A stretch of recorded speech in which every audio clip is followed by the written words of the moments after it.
बिस्मिल्लाहिर्रहमानिर्रहीम। अस्सलाम वालेकुम। 9th class. आज हम एक्सरसाइज 4.2 को क्वेश्चन नंबर 2 के 4th पार्ट से स्टार्ट कर रहे हैं। और इससे प्रीवियस लेक्चर में जब हमने इसके फर्स्ट 2 पार्ट्स को सॉल्व किया था तो उसमें आपने देखा होगा कि हमारे पास 4 फैक्टर्स होते हैं और 4 फैक्टर्स में से हम 2 को कंबाइन करते हैं और उसके बाद 4 फैक्टर्स से टर्म्स हमारी 2 टर्म्स में कन्वर्ट हो जाती हैं, जो कुछ इस तरह का सीन होता है कि ये एक पूरा फैक्टर फर्स्ट फैक्टर है और ये आपका एक सेकंड फैक्टर है।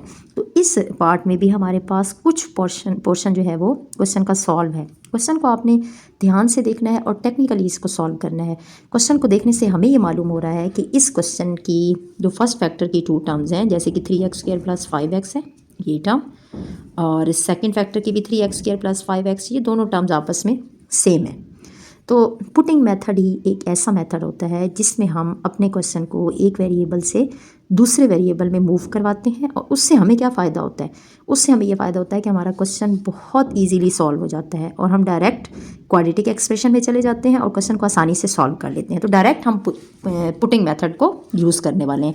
तो जब भी आपने क्वेश्चन में कोई सा भी वेरिएबल खुद से पुट करना है तो लेट करके आपने उसको यूज़ करना है, क्योंकि हम खुद से वेरिएबल में मूव कर रहे हैं। लेट, तो जो टर्म सेम है, टर्म कौन सी सेम है, 3x² + 5x। हमारा क्वेश्चन x वेरिएबल में है तो हम कह रहे हैं कि हमने ये जो दो टर्म सेम थी दोनों फैक्टर में, इनको हमने कह दिया कि ये जो पूरी टर्म्स हैं ये इक्वल टू y है। हम x वेरिएबल से y में मूव हो गए। हमने इस एक्सप्रेशन को जो हमारे पास था इसको a का नाम दिया और फिर जब हमने दोबारा से इम्प्लाई ए करना है तो इम्प्लाई ए का ये मतलब है कि हम अब दोबारा से ए में ही जाके पुटिंग कर रहे हैं और ए को ही डील कर रहे हैं। तो हमने क्या करना है, 3x² + 5x को हमने y कह दिए।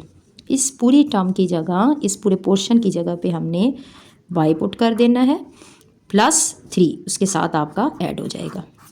सेकंड फैक्टर में जब हम जाएंगे तो सेकंड फैक्टर में भी हमने इस पूरे पोर्शन को हमने y का नाम दिया हुआ है तो हम y इसको पुट करेंगे और साथ में +5 को ऐड करेंगे और साथ में -3 जो कांस्टेंट टर्म है वो साथ ही रहेगी। अब आप यहीं से देखें कि हमारा क्वेश्चन कितना लेंथी था और एक पुटिंग मेथड से एक वेरिएबल से दूसरे वेरिएबल में मूव करने की वजह से हमारा क्वेश्चन कितना सिंपल हो गया है। इस डिग्री 2 से ये लीनियर में कन्वर्ट हो गया, पावर 1 में। तो अब हम क्या करेंगे, सिंपल मल्टीप्लाई करेंगे। सबसे पहले आपने y को लेना है तो y को आपने सबसे पहले y से मल्टीप्लाई करना है और फिर 5 से मल्टीप्लाई करना है। तो y को जब हमने y से मल्टीप्लाई किया y² और y को जब हमने 5 से मल्टीप्लाई किया तो ये 5y आपको देगा। कांस्टेंट जो है वो एज ए कोफिशिएंट स्टार्ट में आएगा। इसके बाद आपने 3 को लेना है। y तो दोनों टर्म से मल्टीप्लाई हो गया, फिर आपने 3 लिया। 3 को पहले आपने y से मल्टीप्लाई करना है, फिर 3 को 5 से मल्टीप्लाई करना है। तो 3 जब y से मल्टीप्लाई होगा, एक कांस्टेंट है एक वेरिएबल है तो कांस्टेंट स्टार्ट में आएगा एज ए कोफिशिएंट और y साथ में आ जाएगा। +3 जब 5 से मल्टीप्लाई होगा, 3 5 = 15 और कांस्टेंट टर्म साथ में एज इट इज़ चल रही है। अब नेक्स्ट स्टेप में स्क्वायर की एक ही टर्म है y² प्लस y की 2 टर्म्स हैं 5y + 3y। तो दोनों वेरिएबल y में हैं तो कोफिशिएंट्स ऐड हो जाएंगे। 5 + 3 8y। अब सेम वही केस, 2 कांस्टेंट मौजूद हैं तो दोनों कांस्टेंट आपस में प्लस माइनस हो जाएंगे। +15 - 3, एक पॉजिटिव टर्म है एक नेगेटिव टर्म है तो सब्ट्रैक्शन होगी। 15 में से 3 माइनस हुई है 12। अब 12 पॉजिटिव आएगा क्योंकि 15 बड़ी वैल्यू है, बड़ी वैल्यू का साइन आंसर के साथ आता है। अब हमारे पास ये डायरेक्ट क्वाड्रेटिक एक्सप्रेशन में चली गई है। क्वाड्रेटिक एक्सप्रेशन में हमने क्या करना होता है, फर्स्ट टर्म का कांस्टेंट, अब यहाँ फर्स्ट टर्म का कोफिशिएंट जो कि शो नहीं हो रहा, अगर नहीं है तो वो 1 है, ठीक। फर्स्ट टर्म के कोफिशिएंट को लास्ट कांस्टेंट टर्म से हमने मल्टीप्लाई करना होता है। मीन्स कि 1 को जब हमने 12 से मल्टीप्लाई किया तो हमारे पास क्या आंसर आया, 1 × 12 which is equal to 12। First term का कोफिशिएंट जब लास्ट कांस्टेंट टर्म से मल्टीप्लाई हुआ तो उसने हमें 12 दिया। अब इसी 12 की ही हमने फैक्टर बनाने हैं। अब 12 के कौन कौन से फैक्टर हैं, एक तो यही फैक्टर है 1 × 12 विच इज़ इक्वल टू 12। अब हमारे पास दूसरा फैक्टर कौन सा बनेगा, पहला यही लिख लेते हैं 1 × 12 विच इज़ इक्वल टू 12। दूसरा हमारे पास है 2 × 6 विच इज़ इक्वल टू 12। इसके अलावा 3 × 4 विच इज़ इक्वल टू 12। ये तीनों फैक्टर हमारे पास बने। अब इन तीनों फैक्टर्स में से हमने ये देखना है कि कौन सा वो फैक्टर है जो कि दोनों कंडीशंस को फुलफिल करता है। फर्स्ट कंडीशन मल्टीप्लिकेशन में 12 आना चाहिए, वो तो हर कंडीशन में आएगा, हर फैक्टर में आएगा, ठीक। और सेकंड कंडीशन जो कि मेन कंडीशन है, सेकंड कंडीशन ये है कि उन फैक्टर्स को प्लस माइनस करने से मिडल टर्म का कोफिशिएंट आना चाहिए जो कि प्लस का 8 है, ठीक है। तो मिडिल टर्म का कोफिशिएंट 8 है। 8 हमें कहाँ से मिलेगा? देखिए इस 12 में प्लस 1 13 और 12 में से 1 माइनस करें 11, ये फैक्टर आपका स्किप हो गया। 4 और 3 को ऐड करेंगे 7 आएगा, 4 में से 3 माइनस होगा 1 आ जाएगा। एडिशन और सब्ट्रैक्शन दोनों में ये हमें 8 नहीं दे रहा। हाँ 2 और 6 ये मल्टीप्लिकेशन में 12 देंगे, उसके साथ साथ अगर मुझे 8 चाहिए तो मुझे दोनों को ऐड करना है, और साथ साथ मुझे प्लस का 8 चाहिए तो मुझे दोनों को प्लस के साइन देने हैं। तो मैं क्या करूँगी, ये फैक्टर मेरा ट्रू है और मैं ऐसा करूँगी कि 2 और 6 दोनों को मैं प्लस का साइन दूंगी और ये मुझे प्लस का 8 देंगे जो कि मिडल टर्म का कोफिशिएंट है।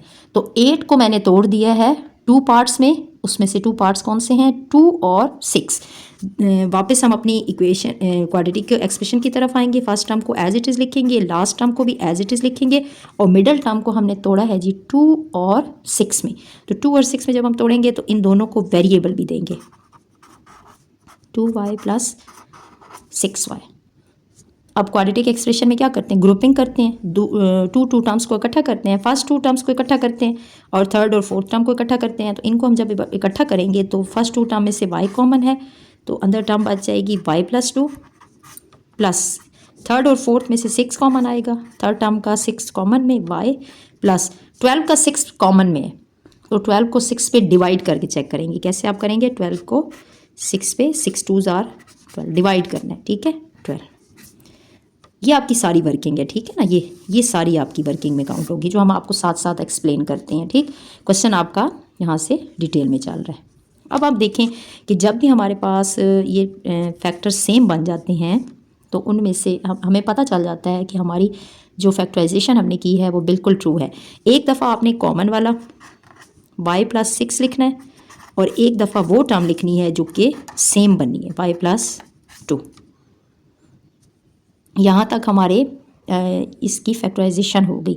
अब लास्ट पे जो मेन पॉइंट है जो समझने वाला है वो ये है, क्वेश्चन हमारा सॉल्व हो गया है। हमने ये आपको बताना है कि क्वेश्चन जिस वेरिएबल में भी होता है आंसर आपको उसी वेरिएबल में देना होता है। तो हमारा क्वेश्चन x वेरिएबल में था, हमारा आंसर y वेरिएबल में निकला है, तो लास्ट में जाके हमने सिर्फ रिप्लेसमेंट करनी है। रिप्लेसमेंट हमने y की x में करनी है, ठीक है। क्वेश्चन हमने सॉल्व कर लिया। y में मूव करना क्यों ज़रूरी था? y में जंप करना इसलिए ज़रूरी था कि क्वेश्चन बहुत इजीली सॉल्व हो गया। अब जब क्वेश्चन सॉल्व हो गया तो एंड पे आपने अपने ही वेरिएबल में जाके उसकी रिप्लेसमेंट करनी है। तो y को हम चेंज कर रहे हैं जी x में, तो आपने देखना है कि y किधर है। ये y आपका क्या था? y आपका इक्वल है 3x² प्लस 5x। तो आपने y की रिप्लेसमेंट करनी है 3x² प्लस 5x। y की जगह पे हमने पुट किया, साथ में प्लस 6 और इधर भी y प्लस 2 है तो इधर भी आप रिप्लेसमेंट करेंगे 3x² प्लस 5x, ये y की जगह पे आ गया और साथ में प्लस 2। दोनों फैक्टर में आपने y की जगह रिप्लेसमेंट कर दी 3x² प्लस 5x, साथ में प्लस 6 और इधर में y प्लस 2 था तो y की जगह पे उसकी वैल्यू और साथ में प्लस 2, और यही आपकी फैक्टराइज्ड फॉर्म होगी अपने given expression. Question number 2 fifth part में देखें कि अब हमारे पास अगेन 4 फैक्टर्स आ गए हैं और 4 फैक्टर्स में से हमने टू फैक्टर्स को कंबाइन करना है। मेथड हमारा ये था कि हमने कांस्टेंट टर्म्स को देखना होता है और कांस्टेंट टर्म्स में से जो कांस्टेंट टर्म्स ऐड या सब्ट्रैक्ट होने से सेम आंसर दे रही होती हैं उन टू फैक्टर्स को हम कंबाइन कर देते हैं। अब यहाँ पे कुछ सिचुएशन ऐसी है कि अगर मैं 1 और 6 को ऐड करूँ तो 7 देगा और 2 और 3 को ऐड करूँ 5 देगा, ठीक है। अगर नो फिर भी इक्वल नहीं है। अगर 1 और 3 को ऐड कर दूं इन दोनों कांस्टेंट टर्म्स को तो ये 4 दे देगा, और अगर इन दोनों को कर दूं 2 और 6 को 8 दे देगा, तब भी इक्वल नहीं आ रहा। अगर 1 को मैं बारी बारी चेक करें ना, अगर 1 को मैं 2 के साथ ऐड करूं तो ये 3 देगा और 3 को 6 के साथ ऐड करूं तो आपको 9 देगा। तो कोई भी फैक्टर्स ऐसे नहीं हैं जिनको हम टू फैक्टर्स को कंबाइन करने से हमारा आंसर सेम आ जाए। अगर इस किस्म की सिचुएशन हो तो एडिशन से निकल के फिर आपने मल्टीप्लिकेशन के कंसेप्ट की तरफ जाना होता है।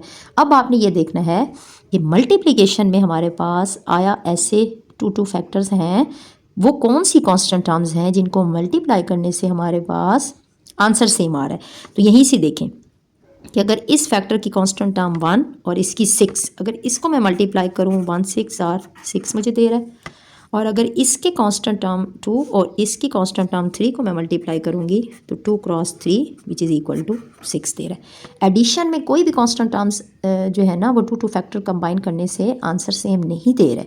फिर आपने स्विच करना है मल्टीप्लिकेशन के कंसेप्ट में, और उसमें हमारे पास हमने अब फर्स्ट और लास्ट टर्म को इकट्ठा करना है, क्योंकि मल्टीप्लिकेशन में दोनों के फैक्टर 6 आंसर दे रहे हैं, दोनों की कांस्टेंट टर्म 6 आंसर दे रही हैं, और सेकंड और थर्ड की जो कांस्टेंट टर्म है 2 और 3 वो 6 आंसर दे रही हैं।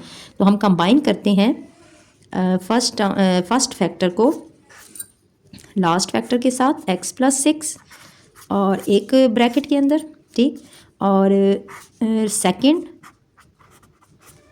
और थर्ड फैक्टर को एक ब्रैकेट के अंदर, और लास्ट वाली टर्म 3x² हम साथ में एज इट इज़ रखेंगे, ठीक। अब हम मल्टीप्लाई करेंगे, मल्टीप्लिकेशन दो फैक्टर की होगी। 2 फैक्टर में हम क्या करेंगे, x को x से मल्टीप्लाई करेंगे, सबसे पहले x² आएगा, फिर x को 6 के साथ करेंगे 6x आएगा, फिर आपने x को छोड़ देना है, फिर 1 को उठा लेना है, 1 को आपने पहले x के साथ मल्टीप्लाई करना है तो ये 1x बनेगा, और 1 को जब आप 6 के साथ करेंगे तो 6 1s are 6, इसको भी आपने ब्रैकेट में ही रखना है, ठीक। नेक्स्ट फैक्टर की तरफ जाएंगे तो x को x से मल्टीप्लाई करेंगे, सेम वेरिएबल्स हैं तो वेरिएबल्स अपनी पावर को बढ़ा देते हैं, ये 1 time x x power 2, x को जब 3 के साथ करेंगे, एक वेरिएबल है एक कांस्टेंट है तो ये 3x बन जाएगा, ठीक। फिर x को छोड़ देना है, फिर 2 को ले लेना है, 2 को x से मल्टीप्लाई करेंगे 2x, और 2 को जब 3 के साथ करेंगे 6, और लास्ट टर्म अभी हमारी साथ में एज इट इज़ ही रहेगी 3x², ठीक। अब यहाँ से अगर देखा जाए तो x² की एक ही टर्म है x², और x की 2 टर्म्स हैं 6x + 1x, तो कोफिशिएंट्स ऐड हो जाते हैं 6x + 6 7x + 6, और इसमें भी अब जब आप देखेंगे तो ये x² + 3x + 2x, तो एडिशन में कोफिशिएंट्स ऐड हो जाएंगे, ठीक है, x की पावर पे कोई फ़र्क नहीं पड़ेगा, ठीक। तो 3x + 2x 5x + 6 और माइनस का 3x²। अब हमने फिर जो है ना वो जंप करना है एक वेरिएबल से दूसरे वेरिएबल में। अब आपने ध्यान से देखना है कि कौन सी 2 टर्म्स सेम बन रही हैं दोनों फैक्टर्स में से, ठीक है। ये ज़रूरी नहीं है कि फ़र्स्ट 2 टर्म्स ही सेम बनेंगी, बाद फर्स्ट और थर्ड टर्म भी सेम बन सकती है। तो हमने पुटिंग मेथड में उन्हीं 2 टर्म को हम y का नाम दे देंगे। तो यहाँ पर अगर आप गौर से देखें तो हमारे पास x² और 6 इसमें भी आ रहा है, और x² और 6 इसमें भी आ रहा है। मिडल टर्म में हमारा बीच में फ़र्क है काफ़ी, क्योंकि वो 7x है और ये 5x है, तो कोई मसला नहीं, हम जो टर्म सेम है हम उन्हीं को ही पुटिंग मेथड में यूज़ करेंगे। तो सबसे पहले हम थोड़ी सी इसमें रीअरेंज इसको कर लेते हैं। x² + 6 को मैं पहले लिख लेती हूँ और 7x को मैं बाद में लिखूँगी। इसमें भी मैं इसी तरह करती हूँ चेंजिंग कि x² + 6 को मैं पहले लिख रही हूँ और 5x को मैं थर्ड नंबर पे लेके जा रही हूँ, -3x²। अब आप और से देखें कि ये दोनों टर्म्स और ये दोनों टर्म्स हमारी सेम हो गई हैं। तो बाय पुटिंग मेथड में हम क्या करेंगे, लेट करके इन ही दोनों टर्म्स को x² + 6 which is equal to y, हमने y को मूव कर लिए। अब y की तरफ जब हमने स्विच किया है तो आप इसको बेशक a b का नाम दे दें, ठीक। तो जब आप इम्प्लाई b करेंगे तो उसमें हमारे पास रीराइट हम दोबारा इसको करेंगे, x² + 6 की जगह पे हम क्या पुट करेंगे y, और साथ में प्लस 7x, और सेकंड फैक्टर की तरफ जाएंगे तो x² + 6 की जगह पे हम y पुट करेंगे, प्लस 5x साथ में ऐड होगा, और माइनस का 3x²। अभी आपकी जो टर्म जो भी आपको दी हुई होती है, या कांस्टेंट है, स्क्वायर में है, x में है, वो साथ में एज इट इज़ चलती रहती है, ठीक। अब यहाँ पे आप देखें कि आपका क्वेश्चन डिग्री 2 से इन टर्म्स में लीनियर में चला गया है। तो सिंपल जैसे आप पहले इसको डील कर रहे हैं, हम मल्टीप्लिकेशन करेंगे, y को पहले x के साथ, y को y के साथ करेंगे, फिर y को सेकंड टर्म के साथ करेंगे। तो देखिए जब y को मैंने y के साथ मल्टीप्लाई किया तो ये y² बन गया, और y को जब 5x के साथ किया तो x और y दोनों अलग अलग वेरिएबल हैं और 5 कांस्टेंट है, तो ये अलग अलग लिखे जाएंगे, 5 एज ए कोफिशिएंट बन जाएगा और ये 5xy लिखा जाएगा, ठीक। इसी तरह सेम एज जब आप 7x को पहले y से मल्टीप्लाई करेंगे, फिर 7x को 5x से मल्टीप्लाई करेंगे, तो 7x जब y से मल्टीप्लाई होगा तो 7xy बन जाएगा, और 7x जब 5x से मल्टीप्लाई होगा तो ये सेम वेरिएबल के नंबर्स मल्टीप्लाई हो रहे हैं, तो कोफिशिएंट से मल्टीप्लाई हो जाएगा, और सेम वेरिएबल जब सेम वेरिएबल से मल्टीप्लाई होता है तो अपनी पावर को बढ़ा देता है। तो ये क्या हो जाएगा 35 और x की पावर 2 हो जाएगी, माइनस का 3x² एज इट इज़ रहेगा। अब हम अगर इसको गौर से देखें तो ये y² की एक ही टर्म है, प्लस ये दोनों सेम वेरिएबल हैं xy, तो कोफिशिएंट्स ऐड हो जाएंगे, 7 और 5 12xy, और यहाँ पे भी अगर आप देखें ना तो एक्स स्क्वायर की दोनों टर्म्स आ गई हैं। तो जब एक ही वेरिएबल और एक ही डिग्री के टर्म्स होती हैं तो उनके कोफिशिएंट्स आपस में प्लस माइनस हो जाते हैं। तो 35 में से 3 आपका माइनस हुआ, एक प्लस का एक माइनस का है, तो आपका आंसर आ जाएगा 32x स्क्वायर। ठीक, और साइन आपका प्लस का आएगा क्योंकि 35 बड़ी वैल्यू है। अब अगर आप यहाँ गौर से देखें तो ये कुछ आपकी क्वाड्रेटिक एक्सप्रेशन में ही चेंज हो गया है, बोथ इन y और बोथ इन x। क्यों? कि अगर आप यहाँ से शुरू करें तो y की पावर 2, फिर y की पावर 1, फिर y यहाँ पे 0 हो गया, मीन्स कि कांस्टेंट टर्म कोई जैसे लास्ट में होती है। ठीक, अगर आप राइट साइड से शुरू करें तो ये x की पावर 2, फिर x की पावर 1 और फिर यहाँ पे x स्किप हो गया।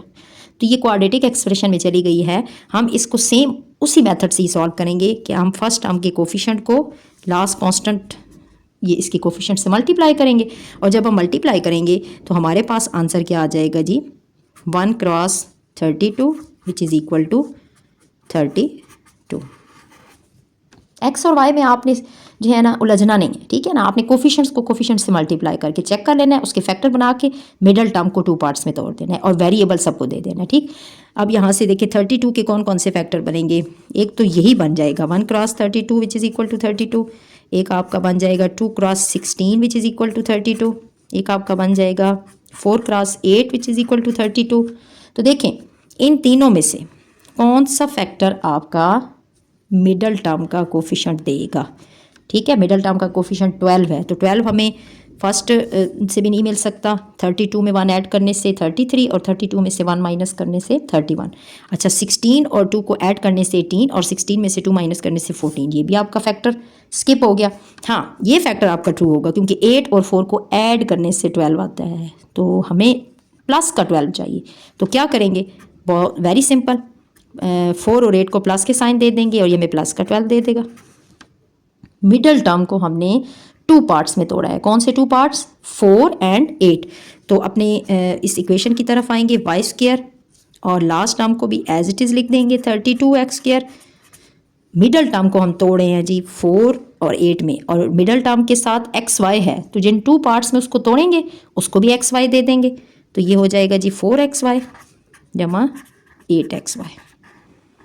ठीक है, ये आपको आई होप कि ये सारी वर्किंग समझ आ गई होगी। अब अपने क्वेश्चन की तरफ आते हैं। क्वेश्चन में देखिए ग्रुपिंग करनी है, 2 टर्म्स को इकट्ठा करना है।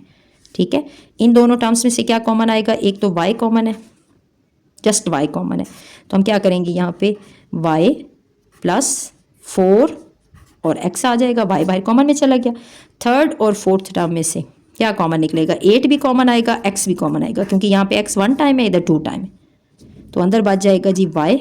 थर्ड टर्म का 8 भी बाहर चला गया, x भी, ओनली y बच गया, और 32 का 8 कॉमन में, तो 8 को 32 पे डिवाइड करके चेक करना है, 8 4 आर 32, और एक x कॉमन में है तो एक अंदर बच जाएगा। अब देखेंगे कि यहाँ से दोनों फैक्टर सेम बनेंगे, इट्स मीन आपकी फैक्टराइजेशन बिल्कुल ट्रू है।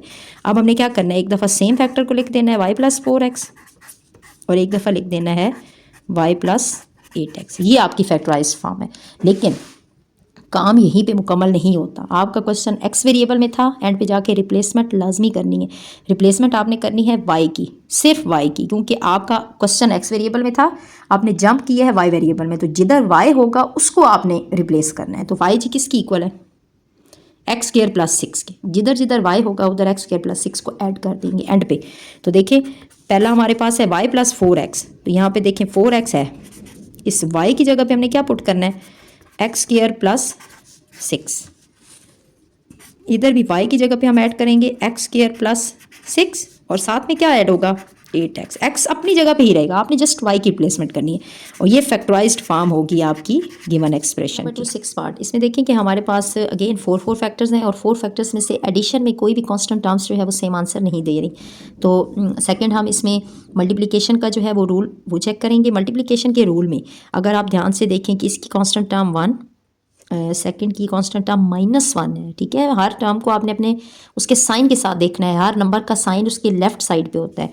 सेकंड की कांस्टेंट टर्म, थर्ड की कांस्टेंट टर्म +2 और फोर्थ की कांस्टेंट टर्म -2। अब हम अगर इसको गौर से देखें तो हमारे पास फर्स्ट और थर्ड को अगर आप चेक करें तो +1 को मैं मल्टीप्लाई कर रही हूँ +2 के साथ, तो ये 2 1s आर 2 दे रहा है, दोनों प्लस नहीं है ना, तो +2 ही आ जाएगा। अगर सेकंड और फोर्थ को देखा जाए तो सेकंड और फोर्थ का जो कांस्टेंट टर्म है ये -1 है और फोर्थ की -2 है। तो जब -1 को आप -2 से मल्टीप्लाई करोगे तो नंबर से मल्टीप्लाई हो जाएगा, 2 1s are 2, और जब माइनस से मल्टीप्लाई होता है तब भी वो प्लस हो जाता है। ठीक है, तो ये दोनों सूरतों में आपका +2 दे रहा है। इट्स मीन हमने क्या करना है, हमने फर्स्ट और थर्ड फैक्टर को कंबाइन करना है और सेकंड और फोर्थ फैक्टर को कंबाइन करना है। ठीक है, तो अपने क्वेश्चन की तरफ चलते हैं। हम कंबाइन कर रहे हैं जी x+1 को x+2 के साथ। ठीक, आपने इसको ये एक ब्रैकेट रखें और सेकंड फैक्टर को हम कंबाइन कर रहे हैं लास्ट फैक्टर के साथ x-2, और अपनी टर्म को हम अभी एज इट इज़ साथ ही चलाएंगे 13x²। ठीक, अब आपने मल्टीप्लिकेशन करनी है, सिंपल मल्टीप्लिकेशन। x को x के साथ मल्टीप्लाई करें, फिर x को सेकंड नंबर से मल्टीप्लाई करें। तो जब x वेरिएबल से मल्टीप्लाई होता है अपनी पावर को बढ़ा देता है, और जब नंबर से मल्टीप्लाई होता है तो वो एज ए कोफिशिएंट स्टार्ट में आ जाता है। +2x, फिर 1 को x से मल्टीप्लाई करना है 1x, और 1 को जब 2 से करना है तो 2 1s are 2, ये ब्रैकेट में। जब मल्टीप्लिकेशन हो गई तो फैक्टर्स की स्मॉल ब्रैकेट ख़त्म हो गई।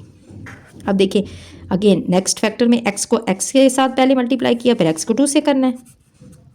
अब x को -2 से जब आपने मल्टीप्लाई करना है तो ये -2x आपको देखा, साइन का आपने ख्याल करना है। अब जब आप -1 को उठाएंगे तो -1 पहले x से मल्टीप्लाई होगा तो -1x आपको देगा, और जब फिर -1 ही -2 से मल्टीप्लाई होगा तो -1 जब -2 से मल्टीप्लाई होगा तो मल्टीप्लिकेशन में माइनस माइनस प्लस हो जाएगा और 2 1s are 2, और लास्ट पे आपका 13x²।